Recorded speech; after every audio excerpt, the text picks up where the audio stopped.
hidden cabal of CEOs that I am going to try and do my best to dehumanize in this video are wishing for GTA to set a new standard for how much we pay for video games. A $100 standard. I love burning a hole in my pocket to try and achieve the complete gaming experience as much as the next guy. But I'm going to come out and say it. If GTA 6 is $100 standard, I am not going to be buying it. I have BDSM equipment to buy, and for me, that is a consumable good. But you know what lasts forever and isn't $100? The subscribe button.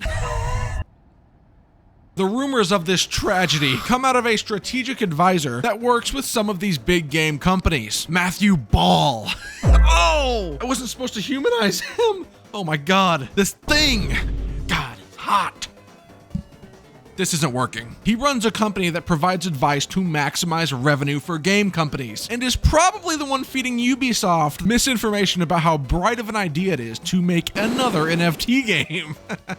Three in the big year of 2024. What a crazy investment. 3 years after the hype died down. I'll never believe it. And when nobody wants to play these games, hey, nobody wants to get scammed. The CEO said the people simply don't understand it enough. This guy, Jesus. Matthew Ball made a State of the Union type PowerPoint presentation of the gaming industry based on insider information he has. And in it, he argues that $70 for GTA 6 would make it the cheapest GTA game to ever exist, if accounted for inflation, and that the execs at all the other companies are waiting for Rockstar to up the ante so they can follow suit. There's a graph in this PowerPoint that demonstrates that about the time that San Andreas came out, the price of a game in hyperinflated 2024 money would be $100.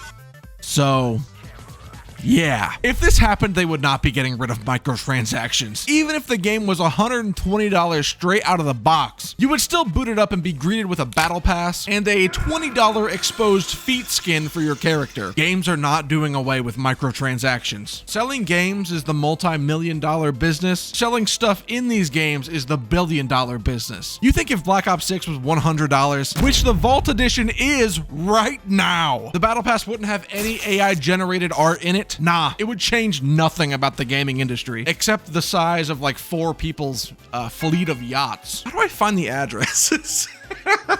I would wager that people are spending more on games per game today than they were like 15 years ago. If you account for battle passes and $22 skin bundles, this stuff is crazy. Imagine a world where CP was so easy to get that you wouldn't even have to buy it.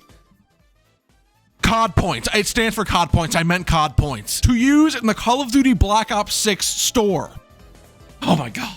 Everything else in life is way more expensive. Luxuries used to be expensive and necessities used to be cheap. Today, TVs are $100 and you have to scavenge for eggs in the grocery store. So everyone has just resorted to eating protein bricks. Game companies bring in that sweet shareholder value already. Every day you hear about the game companies that you think would be failing are actually turning massive profits. Somehow, an EA stock is going off the charts. Every public game company is eating well right now. If there was any time to increase the price of games, it's when one of these companies files for bankruptcy because they were selling the Poop Gambit for $70 when $100 was completely reasonable and would have saved the company from financial ruin. It is not going to happen, and if I think someone were to try, it would severely affect sales. Even for GTA 6, I am not going to even spend $60 on a game unless it comes with a map in the case. That was real value. In reality, games should be getting cheaper, you know? As digital becomes, well, not even becomes, it is the main source of consumption. Game companies have to ante up way less money to print CDs and cases and ship them to stores for release day, and they have to share a cut of the profit with the store that they send it to. So when nobody is buying games at Walmart or GameStop anymore, you should be getting that money back too. They just hit publish today, brother. The cost of distributing a game has gone down a lot. Let's not live in La La Land anymore. Why do we take take these things at face value? Why is IGN taking this argument at face value? Not even questioning if this makes sense. No counterpoints, just rolling with whatever the multimillionaires are spewing. I have a problem with journalists in general recently who actively take the dumbest possible takes or efforts and try to justify them realistically, when you don't have to do that at all. Someone says something so stupid that we should all just laugh them off the stage, or like shoot them in the head with a 7-foot barrel blunderbuss, and Screen Rant will come out and say, well, they actually have a point in the fact that you should be spending $40 extra on an incomplete mess that still locks the Gooner skin behind a paywall. Here are 8 more reasons we should not be mad at them for making this decision. Who is paying you?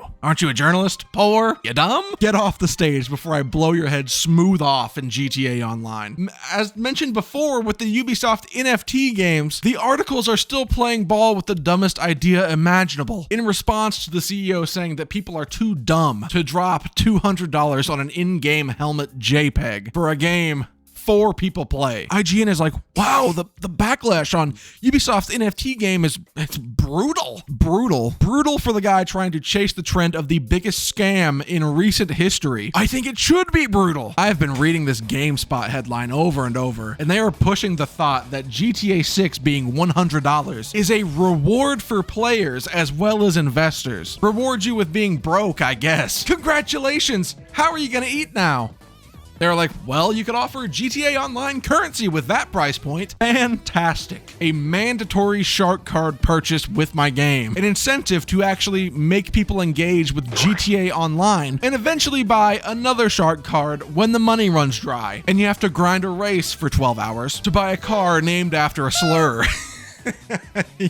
You think they're gonna keep that in the game? I cannot imagine those types of things still being in the game. I get that you have to keep some kind of objectivity when you're covering things like this, but don't say things are impossible when tomorrow you're gonna say that they're already happening. You're either blatantly lying or just stupid, and either way, you are not welcome on this earth. If you give these people an inch, they'll take a mile and make you work 50 hours for it. Paying $100 for GTA 6 is unreasonable. I don't think it will be worth it. Maybe that's my fault. I am not really hyped for this game, even though objectively I should be. I put countless hours into GTA 5 on Xbox 360, Xbox One, PlayStation 4, PlayStation 5, and PC. It has been with me for half of my life, so GTA 6 should be a giant moment for me, but it isn't. I think it could be my default mistrust of trailers. Rockstar is not infallible, even though they haven't fouled yet. It is so hyped that it wrapped around to being nothing again. I could go without at this point. We will see if they can rope me back in when the next set of trailers come out and when it gets delayed to 2026. Here's hoping. And it's coming out on consoles only first again. I don't understand why this is a priority in 2025. I guess I have to whip out the old Xbox to murder male prostitutes this time. Innovative.